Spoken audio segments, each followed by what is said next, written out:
name is Katie Rittenhouse, and we are going to learn about quilting today. I started quilting whenever I lived in Germany with my husband for 3 years. Towards our end of our stay, we were a part of a church group, and this older lady that was there decided to teach us all how to quilt. And I had about 4 different lessons from her, and that's how I got started quilting. Back in the pioneer ages, the women were often responsible for getting the families ready to migrate to the West. They would often buy these different publications that would entail different lists for them to take to the West. In the list, they would have firearms and food for 6 months, 2 to 3 different blankets and quilts for each person, the woman, the child, and the man. They would all need to have 2 to 3 different quilts for their journey when they got there.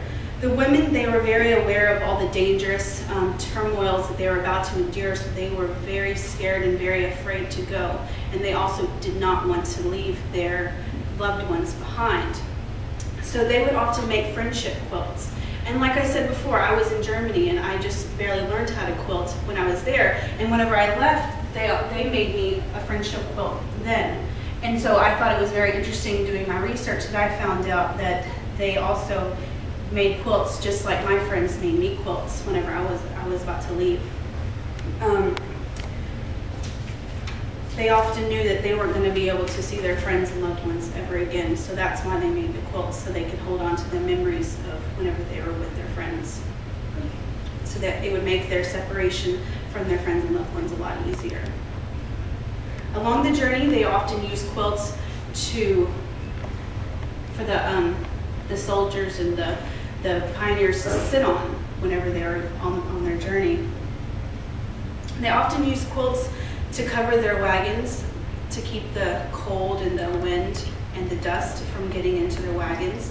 They would often have to deal with different Indians that would come and they would shoot the covered wagons. And so then there would be holes in the wagons, and then they would use the quilts in order to cover the holes.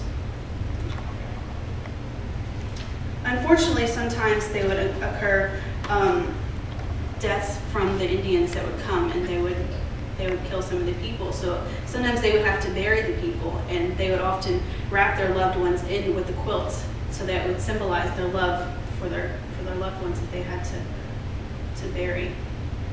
And sometimes the women, they would give birth to babies, and they would often use the quilts to keep the babies warm. A lot of times when they would get to their new land, they would be missing their loved ones, and so they would get their quilt and they would wrap it around them, and then they would be able to remember their loved ones. So that is how far back the quilting goes back in history, and I want to teach you guys now how you can too make a quilt for your loved one, so that next time you want to do something fun for your loved one, you can make a quilt.